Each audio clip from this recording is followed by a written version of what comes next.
Hello friends, daily dictation के लिए हमारे चैनल को सब्सक्राइब करें, लाइक करें तथा अपने दोस्तों को हमारी वीडियो शेयर करें। Ready start.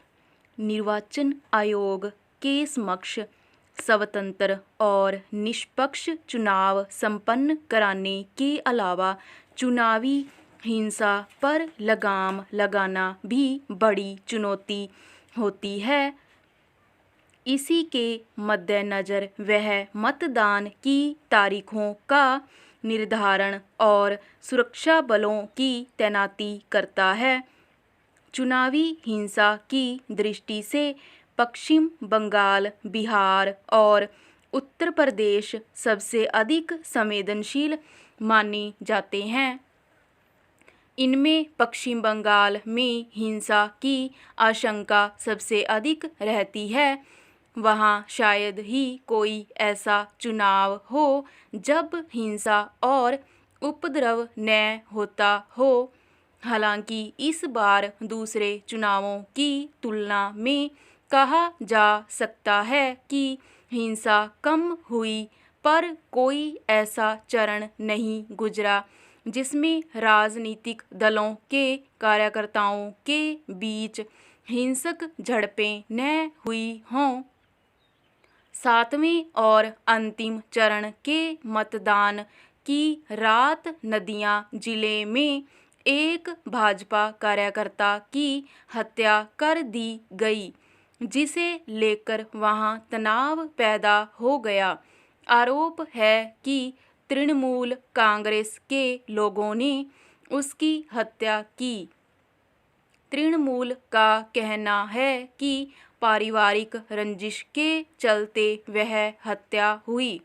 इसी तरह बिहार के नालंदा में एक जद कार्यकर्ता की हत्या कर दी गई।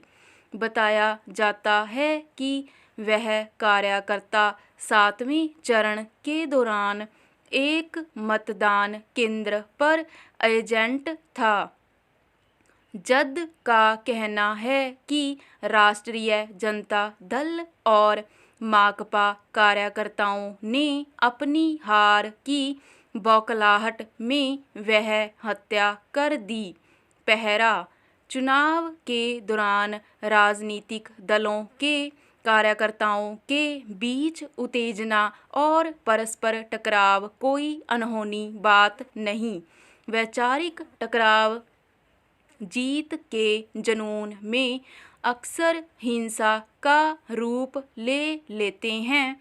इसके पीछे निसंदेह राजनीतिक दलों के प्रचारकों का भी बड़ा हाथ होता है। वे मंचों से जिस तरह के उत्तेजक भाषण देते हैं, उससे कार्यकर्ताओं का आवेशित होना स्वाभाविक है।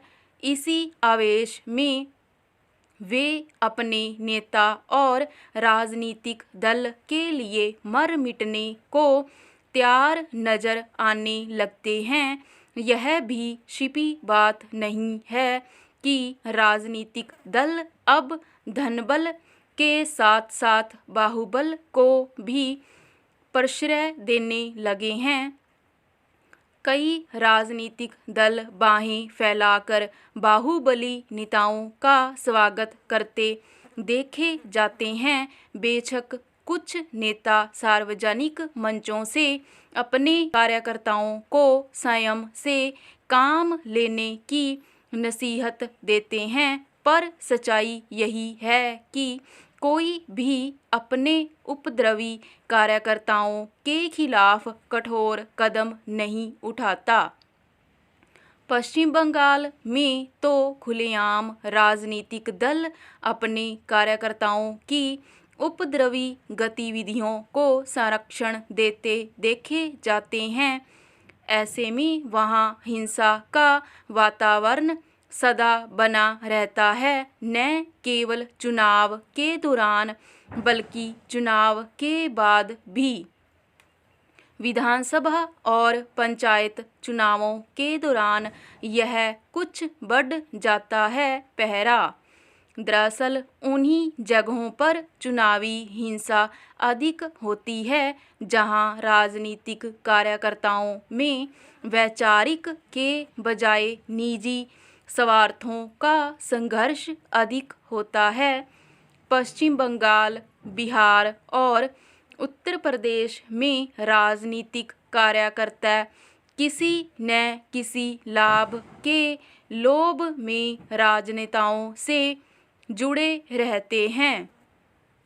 अगर सत्ता पक्ष के राजनेता होते हैं तो वे अपने कार्यकर्ताओं को किसी काम का ठेका, किसी योजना के संचालन में हिस्सेदारी, अनुदान वगैरह देकर उन्हें उपकृत करते रहते हैं।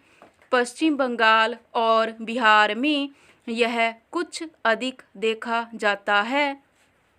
इसलिए हर कार्यकर्ता अपने नेता के लिए संघर्ष करता देखा जाता है। राजनीतिक दल अपना जनाधार कार्यकर्ताओं के बल पर ही बढ़ा पाते हैं, मगर उन्हें वैचारिक स्तर पर ही संवेदित किया जाए तभी लोकतंत्र के मायने रहते हैं। उन्हें स्वार्थ से जोड़कर हिंसा में झोंक देना किसी भी रूप में उचित नहीं कहा जा सकता। स्टॉप।